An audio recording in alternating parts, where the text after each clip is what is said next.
सियालकोट के city public high school jail road branch की principal Tasneem Afzal ने मुतासरा बच्ची पर तशद्दुद करने के बाद संगीन नताइज की धमकियां देना शुरू कर दिया।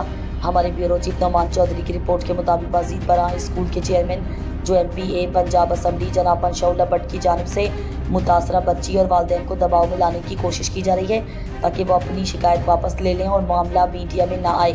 मुतासरा बच्ची ने अपने वीडियो पैगाम में दो टोक अल्फाज में मुतालबा किया, मुझे मेरी अम्मी वज़ीर आला पंजाब मरीम नवाज साहिबा इंसाफ दें। वीडियो में बच्ची ने तफसील से बताया कि कैसे प्रिंसिपल ने उस पर तशद्दुद किया और उसे धमकियां दी। हमारे स्कूल में लास्ट डे था, हम लोगों ने किया सिर्फ ये, हम जिस तरह सब स्टूडेंट्स यूनिफॉर्म के ऊपर लास्ट डे पे सिग्नेचर लेते हैं, हमने सिर्फ सिग्नेचर लिए।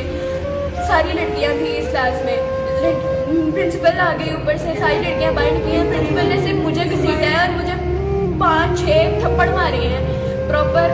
उसके बाद मुझे घसीटते हुए अपने ऑफिस में लेके गई है और वहाँ जाके मेरी तबीयत ख़राब हुई है, मेरी तबीयत नहीं ठीक रहती, मेरे हाथ पाँव मुड़ने लग गए। तो आगे से मुझे कहती है ड्रामे कर रही हो, जो है अपना ही रोना धोना बंद करो, देखती हूँ कौन आता है तुम्हारे पीछे। इनको मेरी दोस्तों को भी मारी है, इनको 2-2 3-3 मारी है, मुझे 5-6 थप्पड़ पड़े हैं।